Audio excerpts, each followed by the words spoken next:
আসসালামু আলাইকুম। Welcome to GM tech pro. আশা করছি আপনারা সবাই ভালো আছেন।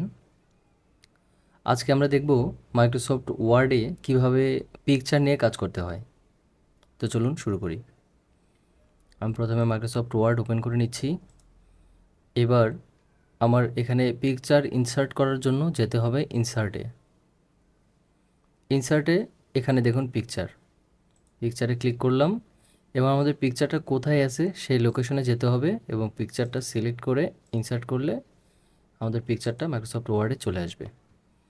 এখন এই যে পিকচারটা আসলো, এই পিকচারকে আমরা বিভিন্ন রকমভাবে কাজ করতে পারি। মাইক্রোসফট ওয়ার্ডে আমরা চাইলে ব্যাকগ্রাউন্ড রিমুভ করতে পারি, কিন্তু যে ধরনের পিকচারের ব্যাকগ্রাউন্ডটা এক কালার সেই ধরনের পিকচারের ব্যাকগ্রাউন্ড আমরা এখান থেকে রিমুভ করতে পারবো। দেখেন আমি এখানে ক্লিক করলাম, আমার এই ছবিটা সে ভালোভাবে ডিটেক্ট করতে পারছে না, এই জন্য এটা তো অতটা ভালো হবে না।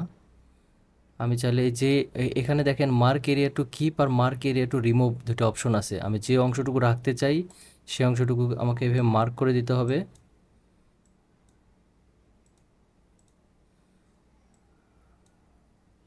এই যে এইভাবে মার্ক করে করে দিয়ে আমি সিলেক্ট করে দিতে পারি যে আমার এই অংশটুকু রাখতে হবে।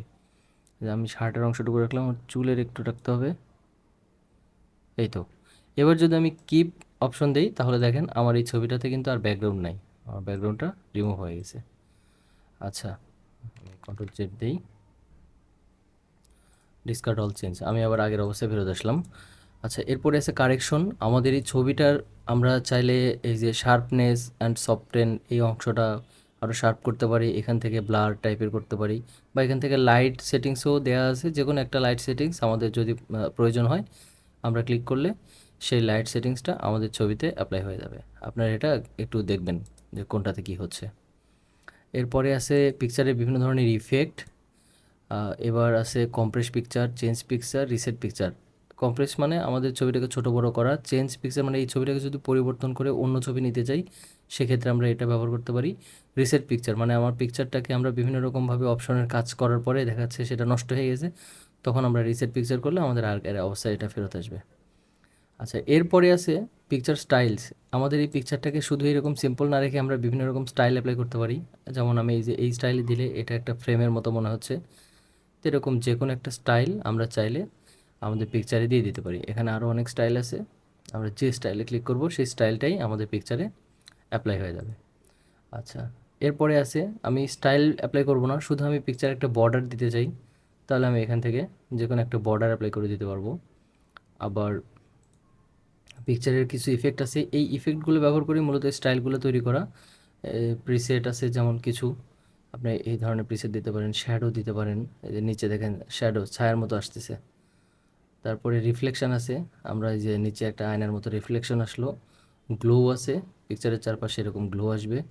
সফট এজ, পিকচারটা চারদিক থেকে ঝাপসা হবে। বেভেল, আমাদের পিকচারটা মনে হবে কোনো একটা সলিড সারফেস। আর এটা হচ্ছে 3D রোটেশন, আমাদের ছবিটাকে আমরা বিভিন্নভাবে রোটেট করতে পারি। তো এই ধরনের অপশানগুলো আছে। তো এগুলো আপনারা আপনাদের প্রয়োজন অনুযায়ী কাস্টমাইজ করে নেবেন। এবার আসি পজিশন। আমাদের পিকচারটা আমাদের পেজের কোন পজিশনে থাকবে সেটা আমরা এখান থেকে সিলেক্ট করে দিতে পারি। পজিশনে দেখেন বিভিন্ন রকম পজিশন আছে, লেফট, সেন্টার, রাইট, এটা middle left, middle centre, middle right, এরকম আমরা যেখানে অপশানে ক্লিক করে দিলে আমাদের পিকচারটা সেখানে সেট হয়ে যাবে। আচ্ছা, এরপরেও আমাদের দেখা যায় যে অনেক সময় টেক্সটের সাথে ছবিটা ব্যবহার করা হয়। যেমন আমি এখানে কিছু টেক্সট দিয়ে দিই, আমি এই টেক্সটটাকে কপি করে অনেকটুকু করে নিচ্ছি।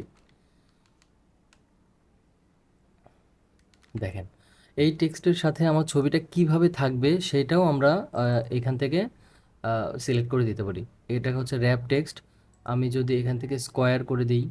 আচ্ছা, ইন লাইন উইথ টেক্সট তার মানে কি আমার এই টেক্সটটা লাইনের সাথে থাকবে এবং এর ডানে বামে কোনো অপশন আসতে পারবে না। আমি যদি এখানে লাইনের মাঝখানে নিয়ে আসি তাহলে দেখেন লাইনটা চলতেছে, এখানে আমার টেক্সট, তারপরে লাইন শেষ।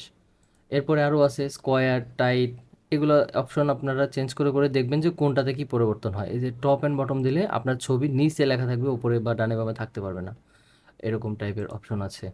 আবার অনেক সময় আমরা চাই যে আমাদের টেক্সটটা এই লেখার, সরি, আমাদের পিকচারটা এই টেক্সটের ওপরে থাকুক, তখন আমরা এই যে ইন ফ্রন্ট অফ টেক্সট দিতে পারি। এখন দেখেন আমার ছবিটা এই লেখাটার উপরে চলে আসছে, এটা ওভারল্যাপ হয়ে যাচ্ছে। আবার যদি এরকম চাই যে না ছবিটাই পেছনে থাকুক লেখাটা উপর দিয়ে যাক, তাহলে এখান থেকে এই যে আমরা বিহাইন্ড দ্য টেক্সট করে দিতে পারি।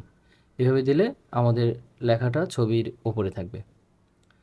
আচ্ছা, এরকম আরও অনেক অপশন আছে, আপনারা এগুলো একটু ঘেঁটে দেখবেন কোন অপশনটা আপনার প্রয়োজনীয়। যেটা প্রয়োজন হবে সেটা আপনারা ব্যবহার করতে পারবেন। এরপরে আছে ব্রিং ফরওয়ার্ড সেন্ড ব্যাকওয়ার্ড। আচ্ছা, এটার কাজকে আমি দেখি। আমি ধরেন আপনার এখানে একটা ছবি আছে, আমি আরও একটা ছবি এখানে ইনসার্ট করলাম।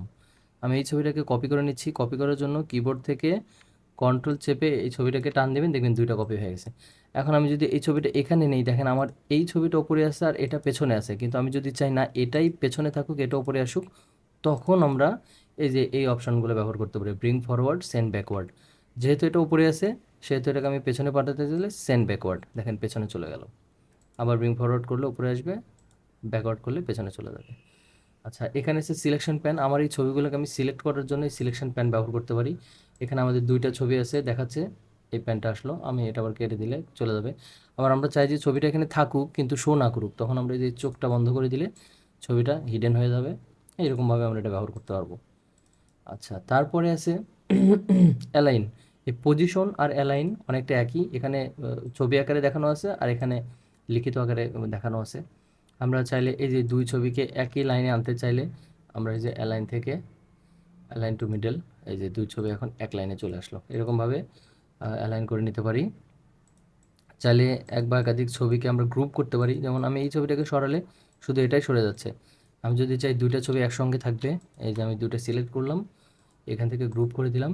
এবার কিন্তু আমার সরি এবার কিন্তু আমার দুই ছবি একসঙ্গে সরতেছে, মানে এই দুইটা ছবিকে আমি গ্রুপ করে দিয়েছি। আমি আনগ্রুপ করে দিলাম।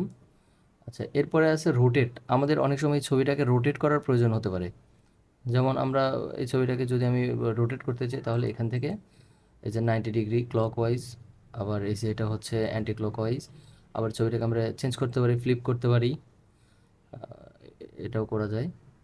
এইভাবে আমরা আমাদের এই ছবিটাকে এই অ্যারেঞ্জের অপশন থেকে কাজ করতে পারি।